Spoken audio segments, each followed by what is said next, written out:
આપણે ખીચડી બનાવશું। ખીચડી બનાવવા માટે આપણે ખીચડિયા 2 મુઠ્ઠી જેટલા ચોખા લેશું।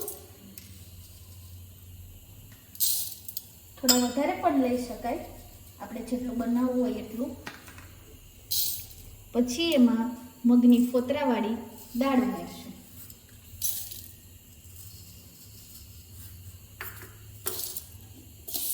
મિક્સ કરી દેશું। પાણીથી પહેલા ધોઈ નાખશું।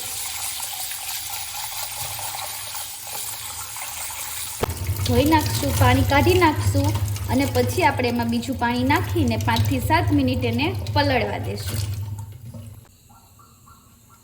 1 ગ્લાસ જેટલું પાણી નાખીને આપણે એને પલળવા દેશું 5 થી 7 મિનિટ માટે। બનાવવા માટે આપણે કુકર લેશું, એમાં 1 ગ્લાસ જેટલું પાણી ઉમેરશું,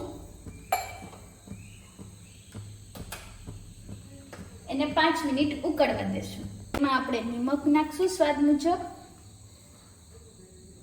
અડધી ચમચી જેટલું હળદર નાખશું અને ખીચડીમાં ઉભરો ન આવે, ખીચડી ઉભરાય નહીં એના માટે આપણે થોડું એવું તેલ મૂકશું જેથી કરીને ખીચડી ઉભરાય નહીં। આ બધુંને બરોબર મિક્સ કરી દઈશું।